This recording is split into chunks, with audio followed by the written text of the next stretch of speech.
ओम सर्वमंगलमांगल्ये शिवे सर्वार्थसाधिके शरण्ये त्र्यंबके गौरी नारायणी नमस्तुते नारायणी नमस्तुते.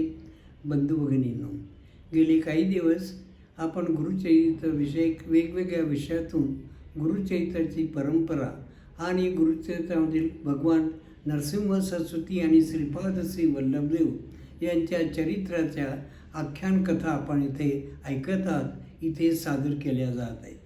हा ग्रंथ सिद्ध नामधारक संवाद या माध्यमातून आला. सिद्ध हे साक्षात नरसिंह सरस्वतींचे गुरु शिष्य आहेत आणि नामधारक हे सायनदेवाच्या वंशातील त्यांचे 5वे वंशज आहेत. आणि या दोहोंच्या संवादातून हा संपूर्ण अद्भुत असा अलौकिक दिव्य स्वरूपाचा संवाद जो प्रगट झाला तो सरस्वती गंगाधर म्हणजे नामधारकाने लिखित केला तेच गुरुचरित्र आहे. या ग्रंथामध्ये चरित्र पाहत असताना आजची पद्धत तिचा अवलंब केला नाही ही गोष्ट उघड आहे, कारण की ती प्राचीन पद्धत होती आणि त्यामुळे फार असे कालोल्लेख आपल्याला फार क्वचित आढळतात. पण जे काही आढळतात आणि जे काही व्यक्तींचे उल्लेख आलेले आहेत तेच आपण जमेस धरले तर आपल्याला एक ऐतिहासिक गोष्टीची एक रूपरेखा आपल्यासमोर सादर आपल्याला करता येते आणि तशी ती होते. आपल्याला असं दिसून येतं आहे की श्री गुरु प्रथमतः शिक्षणासाठी काशीला होते. काशीहून मग ते शिक्षण झाल्यानंतर वापस आल्यानंतर माता पित्याला त्यांनी दर्शन दिलं आणि कारंजाहून मग नाशिक किंवा त्र्यंबकेश्वर या मार्गाने ते गोदा तीरावर आले. तिथून ते आरोग्य भवानी या क्षेत्रावर आले, म्हणजे अंबेजोगाईच्या परिसरात आलेले आहेत आणि तिथून ते पुन्हा दक्षिणेकडे आलेले आहेत. वाडीला त्यांनी 12 वर्ष वास्तव्य केलेले आहे आणि या वास्तव्य काळामध्ये त्यांनी जे तप केलं ते तप पूर्ण झाल्यानंतर त्यांनी सांगितलं आहे की आता आमचं जे स्थान आहे दक्षिणेला आमचं स्थान आहे ते गाणगापूर आहे. आणि ते गाणगापूर आहे काय आहे तर ते गणेशाचं स्थान आहे. गाणग हा शब्द कन्नड शब्द आहे, त्याचा अर्थ घाणी करणारा तेली असा अर्थ. जो तेल निर्माण करतो आपल्या घाण्यातून त्याला गाणग हा शब्द कन्नड भाषेमध्ये आहे. पण त्या अर्थाने हा शब्द गुरुचरित्रात आला नाही किंवा गाणगापूर हे स्थान कधी तेलाच्या निर्मितीसाठी प्रसिद्धही नव्हतं. जे प्रसिद्ध होतं त्याचा उलगडा गुरुचरित्रकारांनी केलेला आहे. तो असा की हे ब्राह्मणांचं ठिकाण होतं आणि सहस्त्र ब्राह्मण 1000 ब्राह्मण इथे वेद पठण करीत होते. म्हणजे वेद पठण हे या स्थानाचं परम वैशिष्ट्य आहे. आणि म्हणून या वेद पठणामध्ये प्रधान जो आहे ती गणेश सहस्रनाम आहे, गणेश गीत आहे, गणेश गायत्री आहे. ओम गम गणपतये नमः एकदंताय विद्महे वक्रतुंडाय धीमहि ही जी गणेश गायत्री आहे, गाणग आहे जो याच्यावरून या क्षेत्राला हे पडलेलं आहे. आणि हे लक्षात घेऊन श्री गुरु महाराज इथे आलेले आहे. म्हणजे हे ऋषी परंपरेचं स्थान आहे, ऋषींच्या मंत्रविद्येचं हे स्थान आहे, पठणाचं हे स्थान आहे. आणि म्हणून जाताना सुद्धा त्यांनी चिंतामणीची स्थापना आपल्या मठामध्ये केली आणि श्री गुरुशैलाला गेली. हे करीत असताना आपल्याला 2 गोष्टी दिसून येतात की गाणगापूरमध्ये त्यांचं वास्तव्य किती झालेलं आहे. श्री गुरुची इतकी कथा सांगण्याचं कारण आपण पूर्वी सांगितलेलं आहे. कथा याच्यासाठी मी फक्त कथेच्या ओघात त्याचा पुनरुच्चार केलेला आहे. मला इथे एक नमूद करायचं आहे की श्री गुरु गाणगापूरला आलेले आहेत आणि गुरुचरित्राचे 22 पासून ते 51 अध्याय हे गाणगापूरशी संबंधित आहेत. तर त्या 22, 23, 24 ह्याच्यामध्ये 24व्या अध्यायामध्ये श्री गुरु गाणगापूर आलेले आहे आणि कुमसी नावाच्या एका गावी, गाणगापूर जो हे गाव आहे तिथे त्रिविक्रम भारती नावाचे संन्यासी असतात आणि त्या संन्यासांना कळतं की श्री गुरु महाराज इथे आलेले आहेत. ते मोठ्या वैभवाने नांदतात आहे, त्यांची पूजा अर्चा होते आहे आणि त्यांचं ते वैभव, त्यांची ती कीर्ती ऐकून त्या संन्यासाच्या मनात एक किंतु निर्माण होतो आणि ही गोष्ट श्री गुरुच्या लक्षात येते. आणि म्हणून श्री गुरु त्याच्याकडे जातात आणि त्याला विश्वरूपामध्ये तो नरसिंहाचा उपासक असतो, त्रिविक्रम भारती. आणि त्याला असं दिसून येतं की आज नरसिंहाचं आपल्याला ध्यानच लागत नाही. प्रचंड असं आपल्याला श्री गुरुचं त्या ठिकाणी दर्शन होतं. म्हणजे भगवान श्रीकृष्णाने जसं गीतेमध्ये विश्वरूप दाखवलं तसं त्या त्रिविक्रम भारतीला विश्वरूप श्री गुरुने इथे प्रथम दाखवलं. गाणगापूर चरित्राचा हा परमबिंदू आहे. हा अतिशय महत्त्वाची घटना आहे की विश्वरूप प्रगट करणं.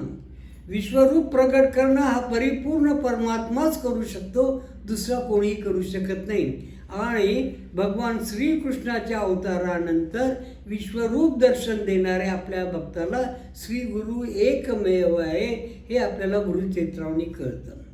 अशी ही कथा इथे होते. आणि त्यांची एक कीर्ती ऐकून आणि तो त्रिविक्रम भारती त्यांना शरण जातो आणि त्यांच्याकडून तो अनुग्रह घेतो, उपदेश घेतो.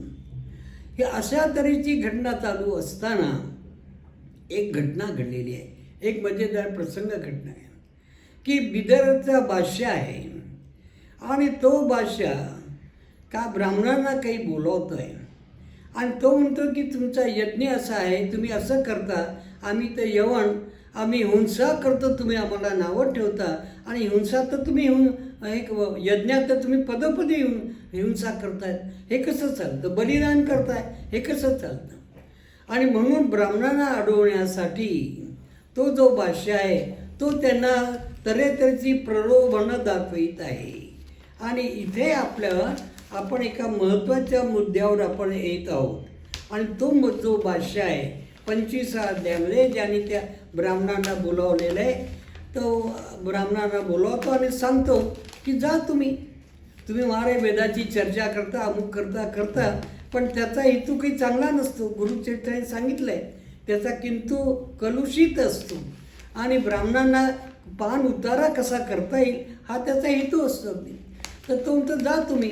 तर काही ब्राह्मणांना बोलवतो आणि तो म्हणतो की मी तुम्हाला बक्षीस देतो आणि तुम्ही मोठे वेदवक्ते याचे जयपत्र मिळवा. तर काही ब्राह्मण त्या प्रलोभनाला बळी पडतात आणि ते गावोगाव निघतात जयपत्र करीत, त्रिविक्रम भारतीकडे येतात आणि त्रिविक्रमने सांगितलं की आम्ही संन्यासी, आम्हाला वेद चर्चेकडे करण्याचं कारण नाही, आम्हाला मोठे बनायची काही आवश्यकता नाही. ते हट्ट धरतात. त्रिविक्रम म्हणतात की हे फार उन्मत्त झालेले आहेत, आपल्या विद्येचा यांना अति गर्व झालेला आहे आणि मूळ तत्व वेदाचं विसरलेलं आहे, यांना आपण आपल्या गुरुकडे घेऊन जाऊ. आणि म्हणून गुरुकडे तो त्यांना घेऊन येतात आणि श्री गुरु त्यांची समजूत घालतात त्या ब्राह्मणाची, पण ते काही ऐकत नाही. तेव्हा श्री गुरु त्यांना वेद म्हणजे काय प्रथमतः सांगतात. हा अतिशय महत्त्वाचा प्रसंग. वेद प्रत्यक्ष आम्ही वारंवार आपण पाहतोय की वेदाचं श्रवण, वेदाचं पठण हा दत्तात्रय अवताराचा परमविशेष आहे. आणि 26व्या अध्यायात संपूर्ण वेदाची चर्चा, माहिती आणि विवेचन श्री गुरूंनी त्या ब्राह्मणांना केलेलं आहे की तुम्ही विनाकारण अभिमान नाही करता. खरे वेद हे वेगळे आहेत. खरे वेद हे आपलं प्रकाश रूप आहे, असा प्रकाशाचा ढीगच्या ढीग आहे आणि त्या वेदाची महती, त्या वेदाचं महात्म्य आजपर्यंत कोणालाही कळालं नाही. ही कथा आणि हा प्राचीन इतिहास सांगून सुद्धा की संपूर्ण वेद हे प्रकाशमान आहेत, तो प्रकाशसुद्धा सहन करण्याची क्षमता आपल्यामध्ये नाही आहे, परंतु तुम्ही विनाकारण शाब्दिक याच्यावर चर्चा करताय, अभिमानाने ग्रस्त झाले ते टाकून द्या. ते काही ब्राह्मण ऐकत नाही. आणि अशी वेद चर्चा चालू असताना श्री गुरूंनी त्यांचा गर्वहरण केलेला आहे. हे सांगण्याचं कारण असं इथे आहे की तो अध्याय आणि त्यामध्ये येणारी वेदांची नावं, वेद किती आहेत? 4 वेद आहेत. नंतर व्यासाने मूळ वेदाचे 4 वेद कसे केले, त्या वेदाच्या शाखा कोणत्या, त्याची उच्चार पद्धती कोणची, त्याच्या परंपरा कोणत्या, घनपाठ कोणता, संहिता पाठ कोणता, पदपाठ कोणता. वेदाचा एकच संहिता म्हणण्याचे 10 पाठ आहेत आणि 10 पाठानुसार वेगवेगळे आहे. एक मंडूक प्लुत पाठ आहेत. मंडूक जसा उड्या मारतो तसं एक ऋचा म्हणायची, मधली गाळाची, पुन्हा 3री म्हणायची, 4थी गाळाची, पुन्हा 5वी म्हणायची, अशा तऱ्हेने पूर्ण वेद म्हणायचा. दुसरा जो पाठ आहे तो उलट आहे की शेवटचा पाठ घ्यायचा प्रथम होता आणि मग पुन्हा पहिल्या अध्यायापर्यंत पुन्हा आपण पहिल्या अध्यायापर्यंत यायचं. तर अशा स्वरूपाची ही वेदाची परंपरेची परंपरा असताना तुम्ही वेदाचं ज्ञान आपल्या अभिमानासाठी करता परंपरा विसरलेल्या आहेत. म्हणून संपूर्ण वेदाची हकीकत, त्याच्या शाखा, परमशाखा ही अशी संपूर्ण गुरुचित्रामध्ये ती कथा आलेली आहे, तो इतिहास आलेला आहे. दुर्दैवाने काय होतं, मला कोणाला आरोप करायचा नाही, परंतु जरा सांगण्यात आलं मला आपल्याला मुद्दाहून सांगायचा बंधूंनो की हा वेदविद्येचा अध्याय आज गुरुचरित्राचा गाभा आहे, प्राण आहे. म्हणून याकडे नुसती नजर न फिरवताना हा नीट शांततापूर्वक पद्धतशीर रीतीने त्याचा आपल्याला सुरुवातीला सवय नसल्यामुळे आपल्याला अडचण होती, ही गोष्ट मी मान्य करतो.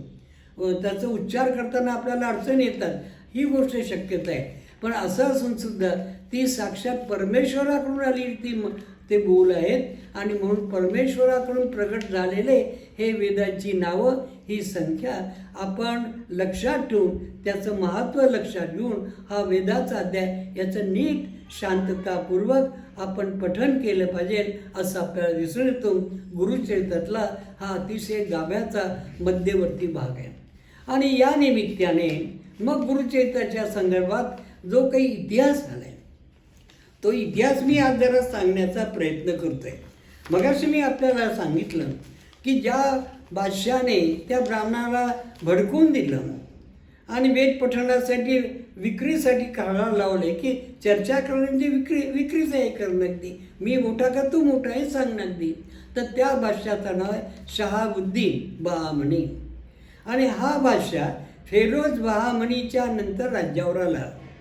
पण त्यावेळेस बहामनीची राजधानी बिदर नसून गुलबर्गा होती. आणि गुलबर्ग्याला जो एक मोठा हे होता, सुफी होता, त्याचं नाव आहे बंदे नवाज खान. या बंदे नवाज खानचा मोठा दर्गा आजही गुलबर्ग्याला आहे. हा बंदे नवाज खान चिस्ती संप्रदायातला आहे. निजामुद्दीनचा प्रसिद्ध दर्गा दिल्लीला आहे, त्याच्या नावाने आज प्रख्यात रेल्वे स्टेशन आहे.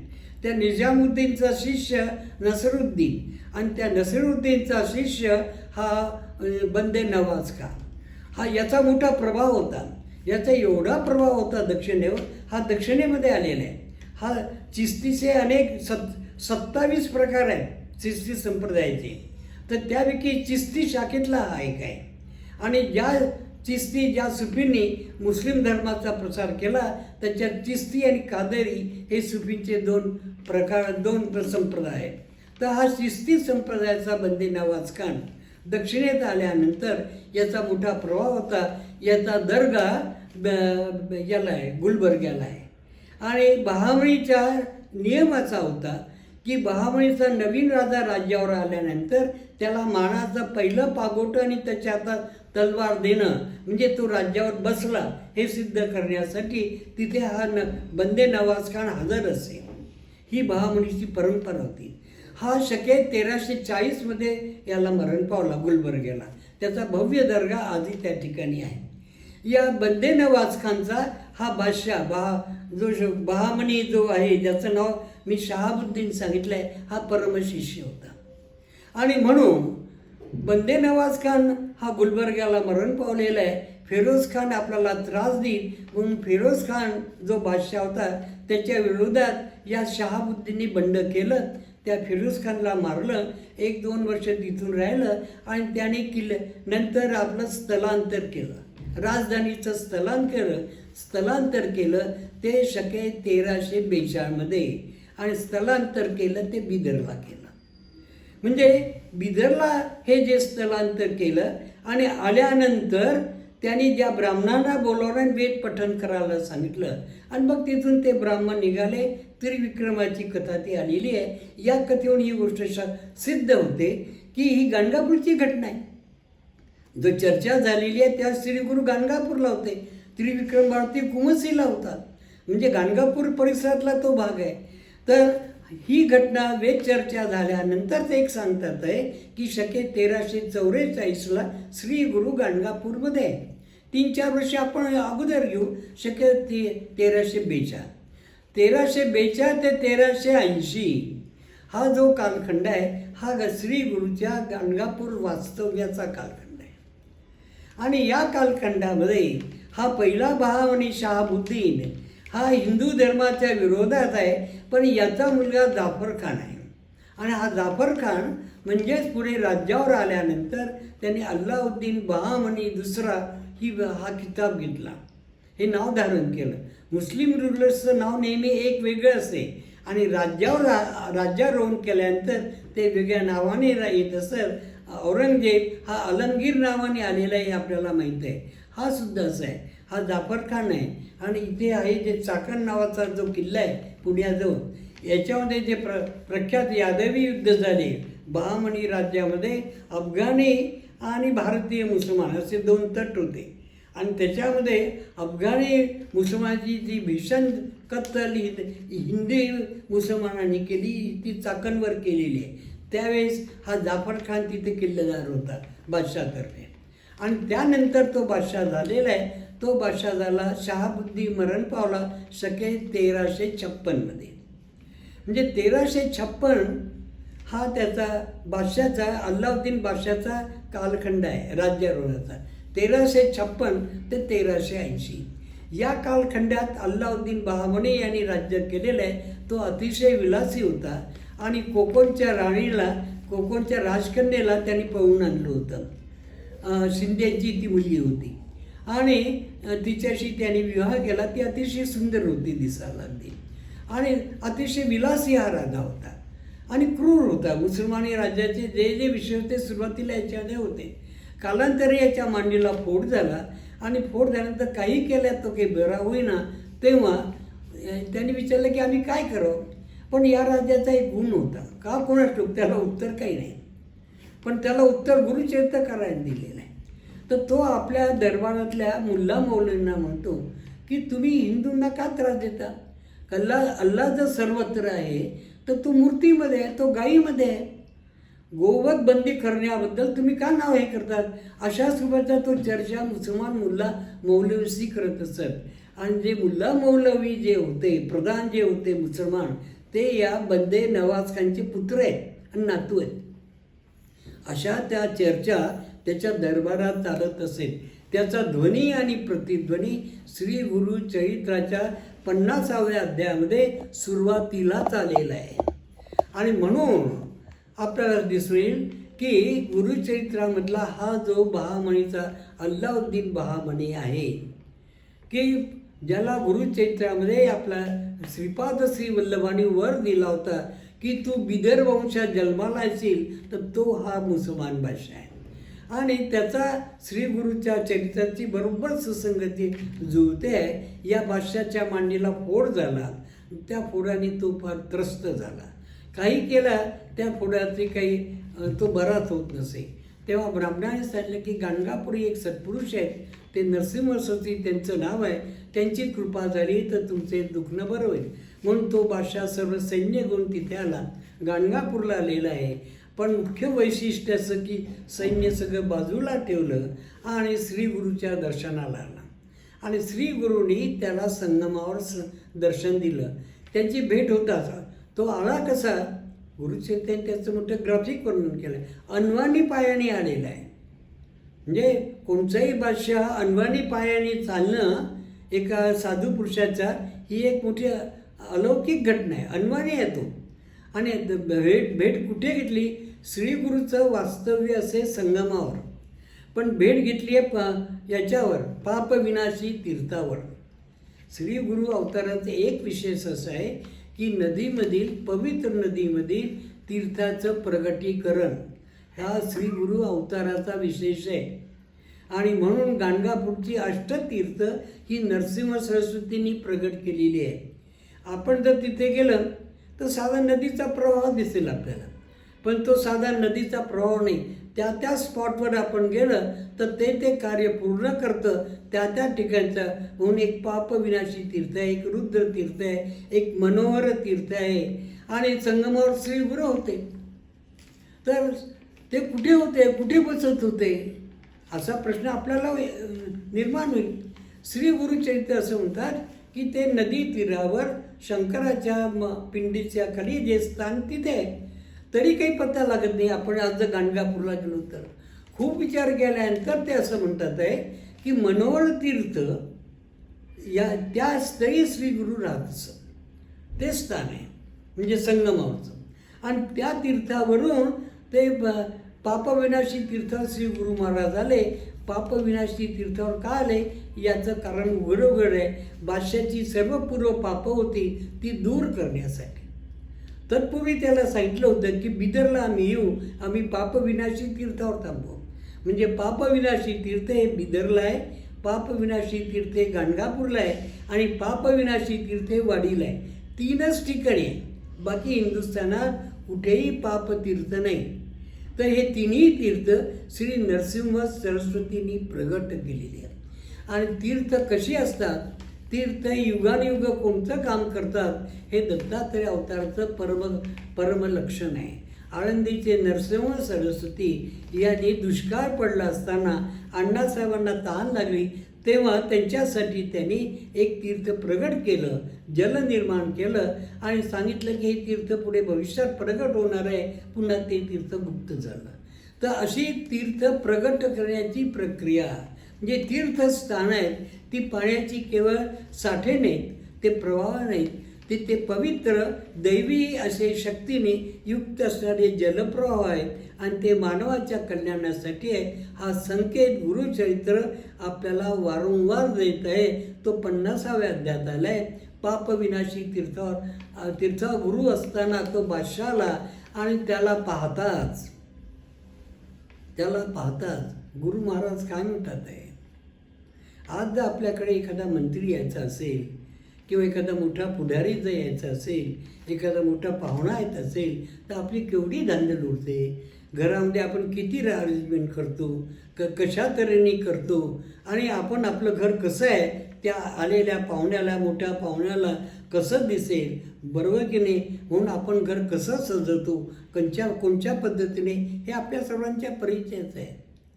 पण असं असताना एवढा मोठा बादशाह आपल्या दर्शनाला येत असताना श्री गुरु काय म्हणतात आहे, का रे रजका कुठे असेसी, बहुत दिवसासी भेटल असे.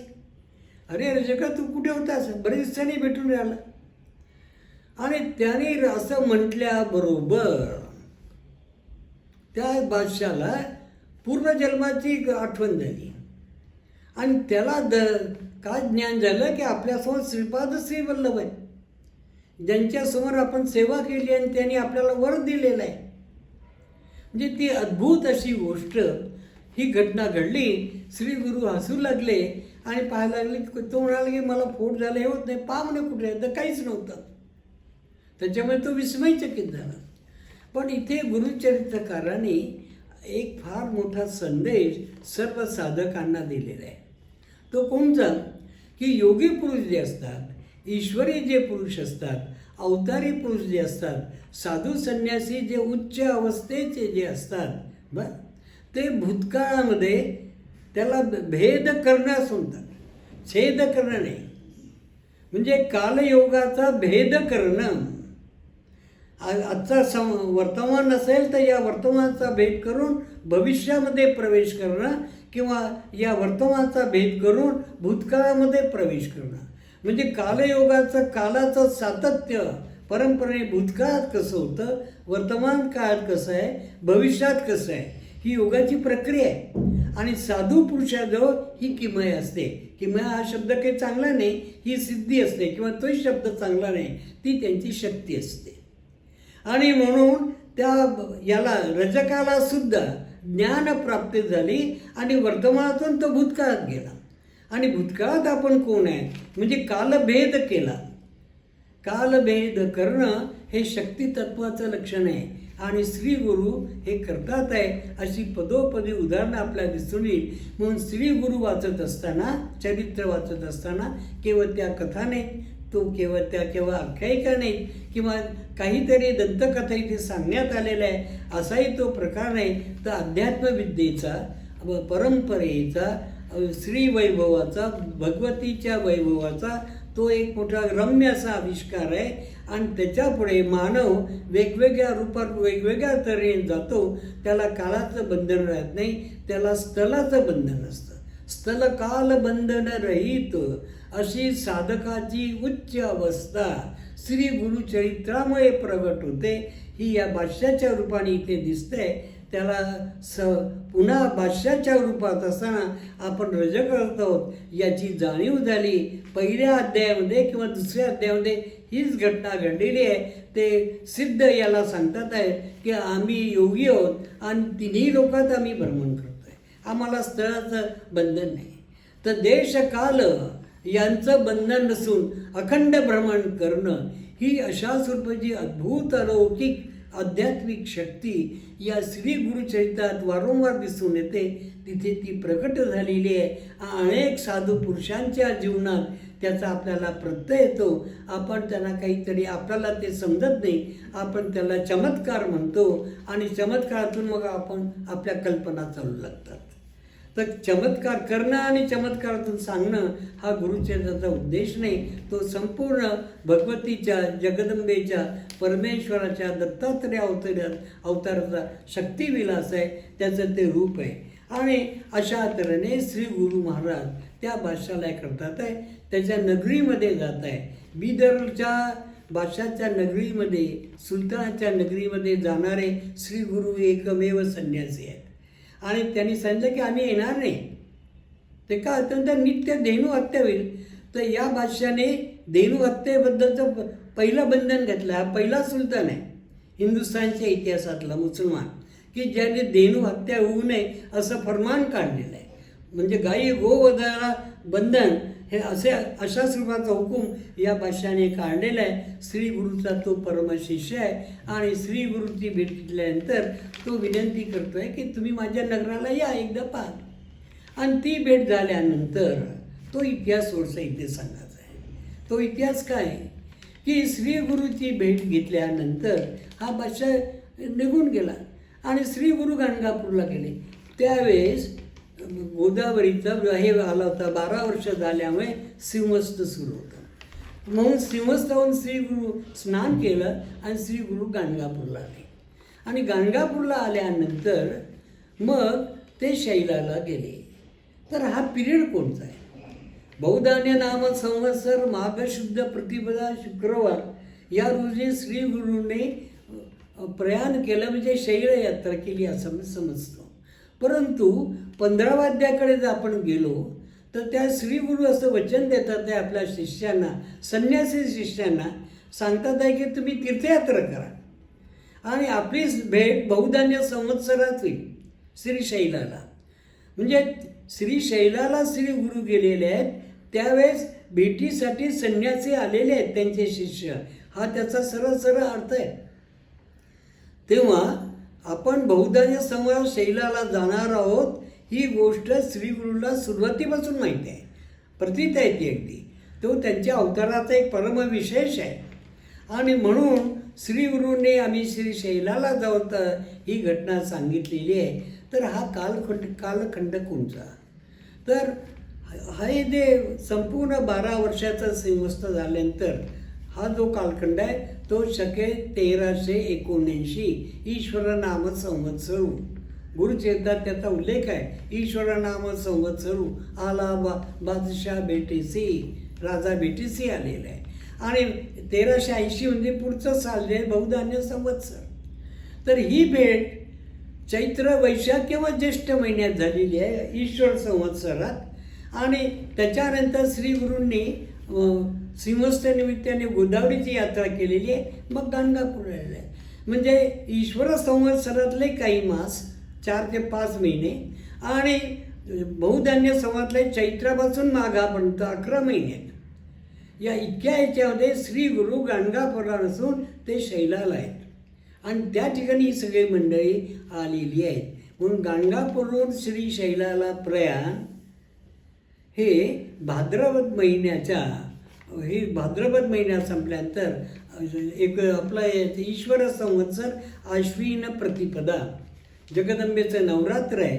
कारण संपूर्णपणे भाद्रपदाचे संन्यासाचा चातुर्मास जो असतो बंधूंनो, तो आपल्याला माहीत आहे की आषाढ आणि भाद्रपद पौर्णिमा श्रीगुरूंनी हे केलेलं आहे, सिंहस्थानामध्ये स्नान केलेलं आहे. तिथून ते गाणगापूरला आलेलं आहे आणि आल्यानंतर मग पुढे चैत्र झालं आहे, आज ज्येष्ठ झालं आहे, वैशाख झाला आहे, ज्येष्ठ झालेला आहे, श्रावण झालेला आहे आणि भाद्रपद महिन्यामध्ये 15 पौर्णिमा समाप्त झाली की संन्यासाचा चातुर्मास समाप्त होतो. ही पद्धत आहे.